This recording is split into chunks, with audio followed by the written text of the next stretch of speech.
I do want to tell you what I'm hearing today was that from the council president said that you did call the chief last night and ask him to resign. Is that accurate? And if so, why did you do that? So the chief and I had conversations last night, in the wake of Sunday, and through that conversation, we agreed to a path forward that included his resignation. Can you talk just a little bit more about, for you, why was a leadership change necessary? I take my responsibility to public safety in the city and to people of the city very seriously. I'll say that this decision was not solely due to the events of Sunday. I'll say multiple factors figured into this decision and into the conversation that the chief and I had that again led to us agreeing upon this path forward. Talk about Sunday. What about Sunday did you find issue with the police chief? I know he wasn't in town, but what was specifically about Sunday that led you to this being a factor? Yeah, I'll say I'll speak a little bit more broadly to Sunday because I know there's been a lot of discussion about the city's response. The first thing I want to make clear is that our officers on the ground, all of our first responders, all of our city staff on the scene performed incredibly, right? This was really Seattle at its best. We had officers responding immediately, taking a suspect into custody immediately, possibly preventing future tragedy. And so there's a ton to commend about the city's response to those events. At the same time, I understand that there is some really warranted frustration with the city's communications to the public over the course of the evening on Sunday. Over the last couple of days, we've had a chance to kind of step back and do an after-action review of the city's communications, and that review did reveal some really serious gaps.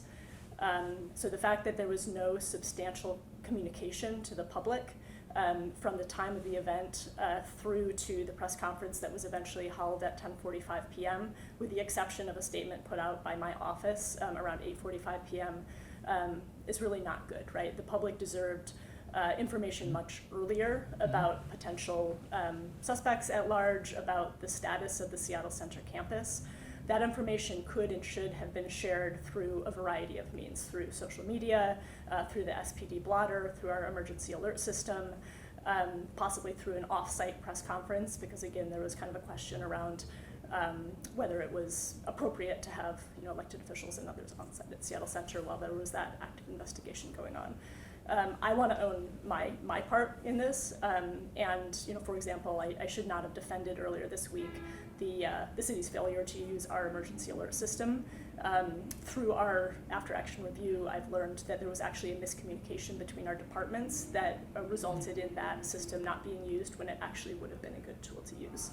I know that there was also there's been a lot of questions and focus on that final hour from 9:45 p.m. to 10:45 p.m. and there were some miscommunications between SPD and my office about the timing of a press conference. And I'll say that by the time we got to that press conference, there was a lot of frustration, and I understand that.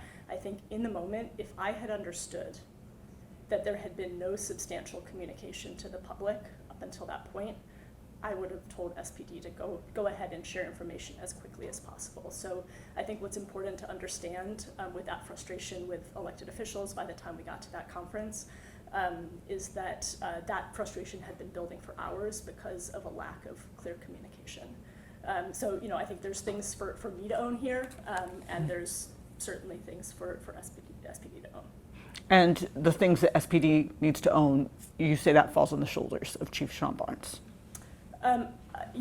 Again, we've done this high-level review, and we are now working with SPD to update their processes, protocols, make sure that those are being operationalized so that this does not happen again moving forward. You also talked about that delay in making the statement, and there had been talk about, are we waiting for people so that they're all in the picture? Are you saying that if that was the case, that there was a wait to make sure everybody could be in place before the press conference started, and that shouldn't have happened? Yeah, I mean, I would say that there was a very brief wait right at the end of the evening while people were arriving at the campus, but I think the larger frustration, there was not a wait like through the course of the evening, right?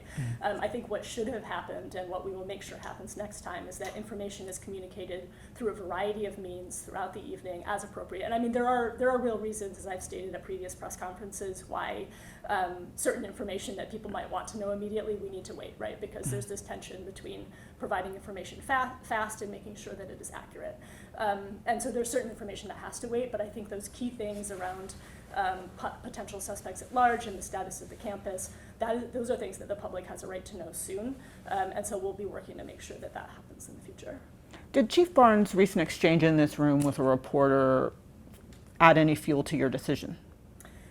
Again, I'll just say that there were a multitude of factors. I also just want to say that I really appreciate Chief Barnes' service to our city, and I really believe that he came in with a real dedication to policing, to public safety, to community-driven public safety, and I do think that that there are a lot of ways that he leaves a very positive legacy for Seattle. I want to ask you about that in a moment. One more question, though. There was the out-of-town travel schedule. Did that have raised any concerns for you? Again, I'll just say that there were multiple factors that figured into our conversation. Did you speak with him in person, on the phone? How did the conversation go last night? We've had a few different conversations, both in person and over the phone. And his reaction to this? Again, I'll just say, we talked and we agreed on a path forward together. We're hearing from a lot of people today. I'll start with the community members because I know you care about what they have to say. And you had a group here this morning that were rallying, and you did take time to meet with them. They were hoping they could change your mind. Clearly, you're standing firm with your decision. He has resigned. Why were they not able to change your mind? What was your takeaway from the conversation you had with them today, this morning? Yeah, I'll just say, I met with a group of leaders in our Black community, and they care deeply about this city. They care deeply about the communities that they represent, and about public safety. And I share that feeling, and just out of deep respect for their role in the community, wanted to meet with them, even though it was obviously a chaotic time today. But I think we share that commitment to making sure that especially our youth are safe. And that awareness that we have so much work together to do to address gun violence, youth gun violence in particular, and public safety in all of our neighborhoods. And so I think there's that kind of common foundation. And I understand that they had, and I assume have, serious differences of opinion about this particular decision, and I respect that. I think, from my standpoint, from the information that I have, and just in my role and responsibility in this matter, I'm confident that this is the best path forward for our police department and for the city at large. And I'm looking forward to working with them and with other communities around the city as we get into the search for a new permanent chief. Talked with at least 4 city council members today, and all of them said, crime's down, things are going well. Why is the chief being pushed out? What would you say to that? And is that fair to say that the chief is being pushed out at this point? Again, the chief and I had conversations that resulted in this decision, and in his resignation. And I understand that my colleagues on the city council, many of them also have a difference of opinion at this point about whether this is the right call. I look forward to working with them as we do that search for a permanent chief. And I really think, obviously we all share a deep dedication to the city, to public safety in the city, and looking forward to working with them on that. Somebody I did speak to was the executive director of the Community Police Commission, and they really value themselves as being the group that lifts up the voice of the community. They said, why weren't we at the table? Why are we hearing the rumors? Explain how you decided that. Why not contact the Community Police Commission and bring them into the fold before making your decision?